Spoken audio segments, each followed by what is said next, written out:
Hello, everybody, guys, live from my backyard. Fuck it. We're doing the linebackers this time. Let's do 15 through 11, shall we? Let's just get going with the list.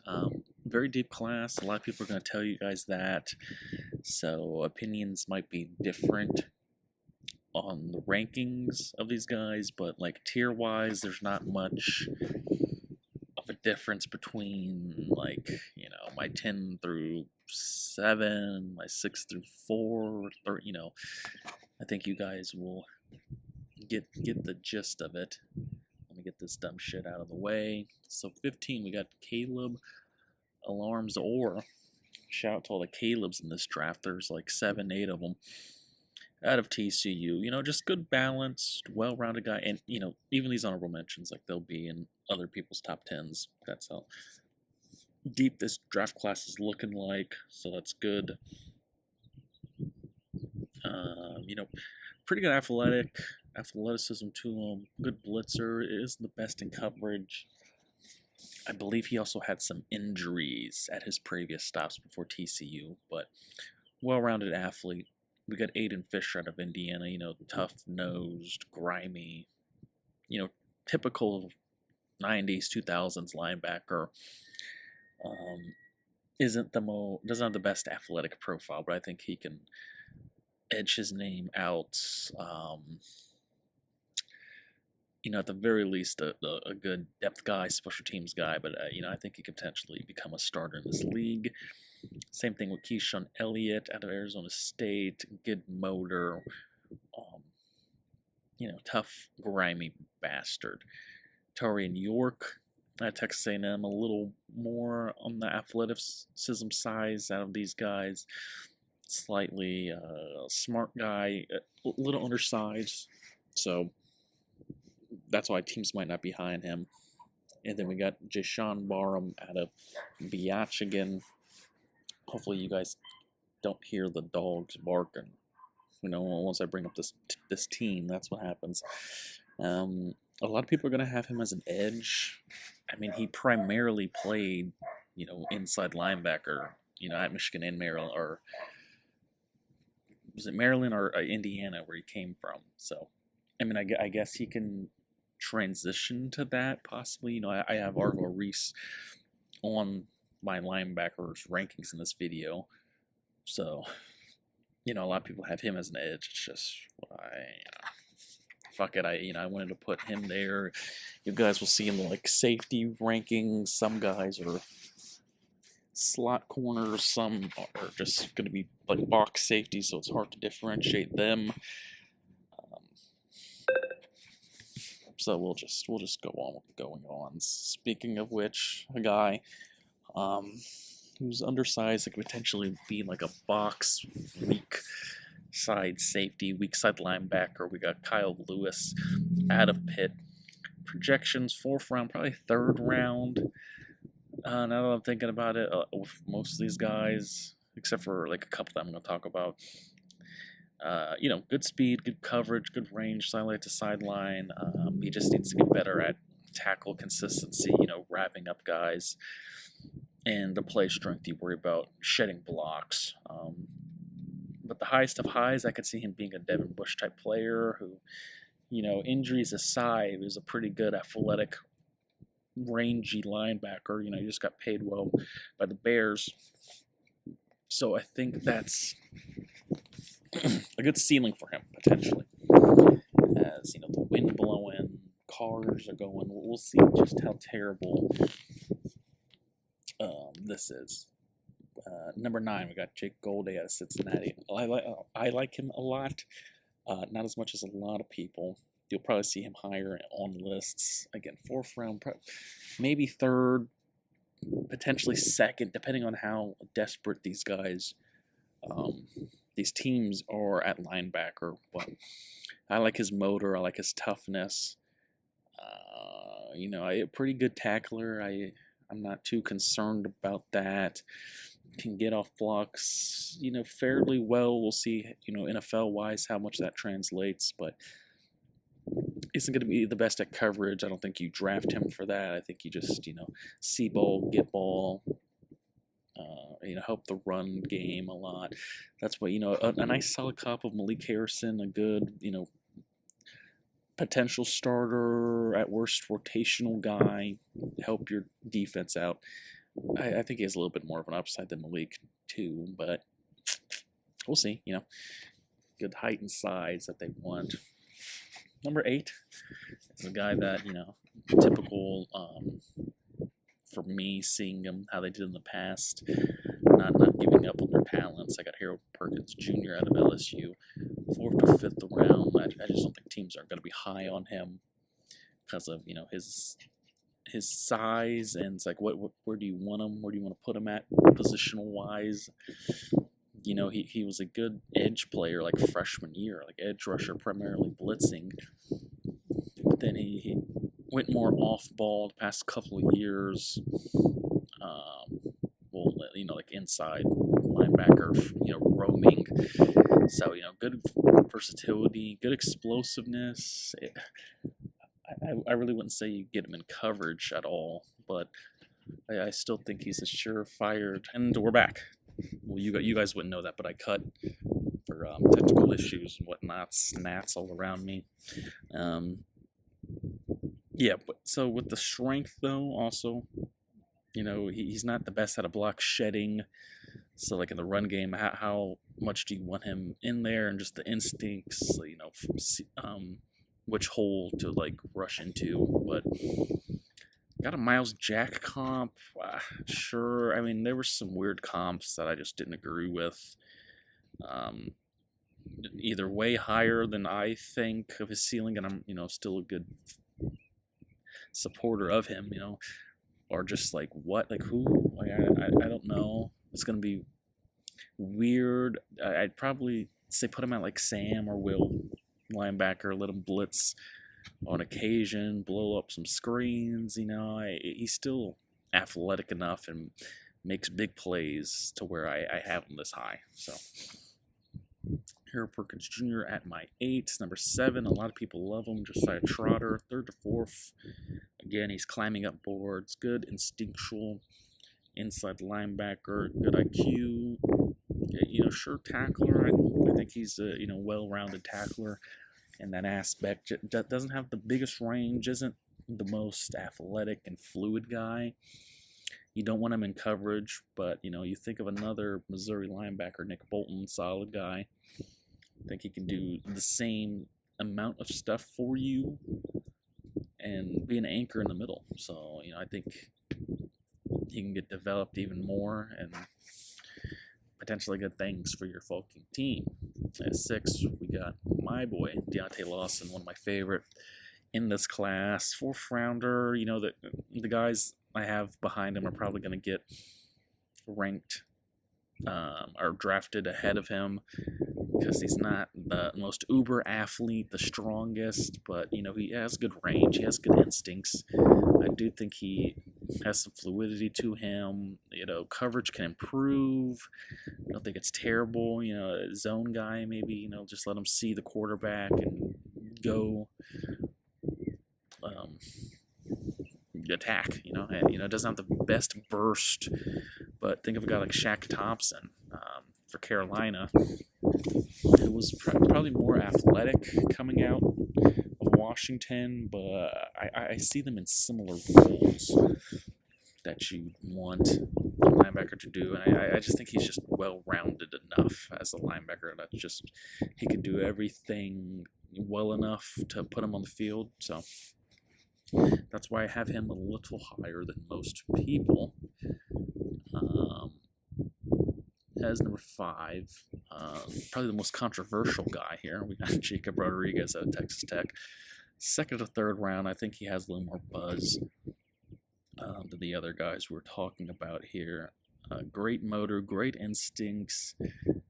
Probably the biggest playmaker, creating turnovers.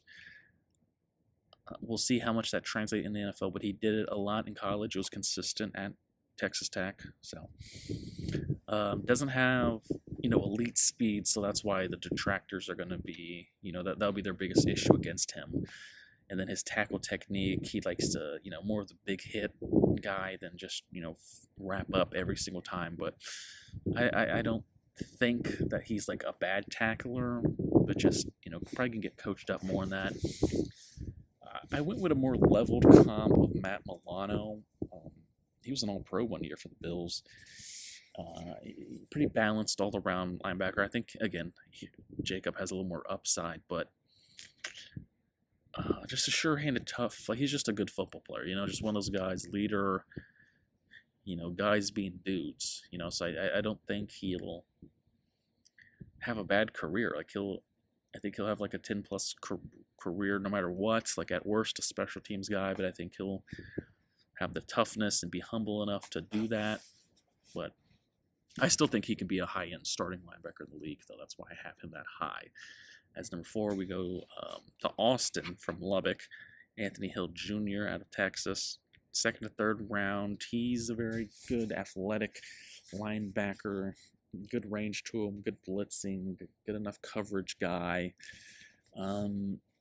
He can just clean up on his tackling angles, like how he pursuits, and then the play recognition. He could get beat on some play actions or misdirections. You want him to be a little more quicker in the processing. But a guy like Devin White, uber talented athlete, loved him out of LSU.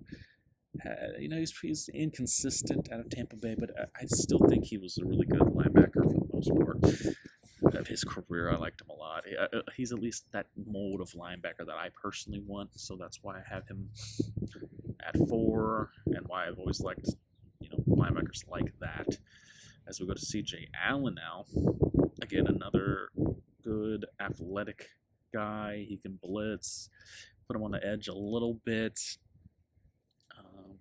Good enough coverage guy. I think one of the better covered linebackers, like top 4 or 5 covered linebackers in this class. Play strength, though, again, shedding blocks. Can he be, an every down linebacker? Can he help you in the run game consistently?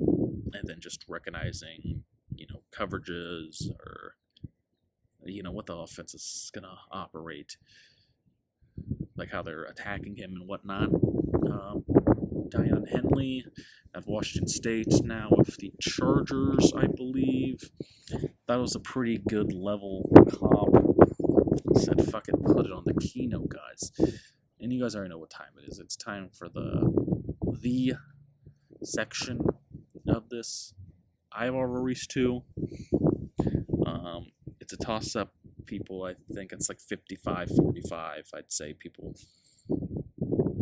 have Arvell over Sonny, but the Sonny crowd is getting louder, I'm hearing, especially since the combine. Like, he probably like the best combine anyone's ever seen. You guys know I don't really care about that either way, so even if it helps my boys, I'm not gonna rank them higher just because they did that. But let's just go with Arvell first. Obviously a lot of people think he's going to be an edge. I don't know how immediate that will be, and I just think he's just really good as a linebacker that I put him on this list. Like, he can just do that full time, 2 or just a mixture of both, which is probably what's gonna, but great athleticism, great strength. Can get off blockers, can get off, can go on tackles. He didn't have a lot of reps, exclusively at the edge, but when he did, he was very successful at that. Good blitzing, stunts. He's great at it, or, just QB spies. Once they scramble out, he can just attack them.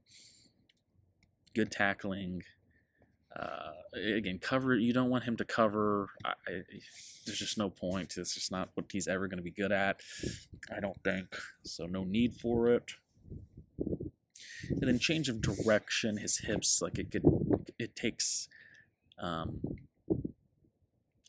while, I guess, if he's like going to the right side and like left. I think that scramble drill play with Arch Manning, I believe the first game, I believe it was him, where he was like trying to chase down Arch, and Arch somehow got the first down on like 3rd and 15 or whatever. It was a good run, but stuff like that you kind of concern yourself with. And like, will he develop edge moves and really like have that technician bag in him to where he can be a solid edge rusher. So I had Abdul Carter because he also started off as an inside backer and switched to edge his last year at Penn State. I'm not Micah. He's just too good of a player for me to want to comp anyone to him personally, unless they were just so like phenomenally like. I had no choice, and Arvell is as good as anyone is in this draft. I think he's a top 5 player in this draft, but you know me, I don't want to overly high expectations and then they fizzle out. But if you just stayed at an inside linebacker, I think he could be a Demario Davis type. Not cover wise, but sideline to sideline, attacking, being at the ball, disruptor. I think he could be a guy like that. So I guess these are insane comps, actually. If I think he's like these two in one person, but just giving you a feel of what I think he could be. Kind of like the Cooper DeJean a couple years back. I gave you guys like a safety comp and a corner comp for him. That's what I'm thinking about with Arvell. And number 1, I got Sonny Styles out of the. I just think he's more consistent. He showed up more, all the time, like all year for the most part. He just had better. He was just consistent. He just showed up more, I guess, in all the games, and just surefire, like inside linebacker. I think he can play that position better than Arvell. Great athleticism, great fluidity for a guy his size, and just a freak nature. He played safety, so he has some coverage skills. I think he can improve in coverage, especially man or like wheel routes to the running back, being able to turn his head around. But there's just nothing he can't do. Good blitzer, good tackler, has to get better at just the technique of playing linebacker. It's still fairly new to him. People have block shedding concerns if he'll be able to get off blocks consistently. I saw it enough to where I don't think it's a problem where he just bullies the linemen, like that Purdue tape. I'm sure a lot of you have seen that, where he just runs over the guard to help get a tackle before it becomes a big play. Just processing the pass too. How well he can be in zone. You question, but again, one of my favorite players. He's like top 3 player in this draft to me. Obviously, watching him for 3-4 years now. My comp is Devin Lloyd, who was my number 1 linebacker the year he came out of Utah. Great, just athletic linebacker, guys I like. And then, a blend of Isaiah Simmons, who didn't have the best NFL career, but was a great college player, safety linebacker hybrid, so he kind of has that athleticism to him as well. So, yeah, fun, deep class this year. I think it's going to be a lot of holes will be filled, with these guys. So I'm excited to see where they're all going to end up. So this has been your boy King Kaleb here with the linebackers outside, windy as fuck, dogs barking, signing the fuck out.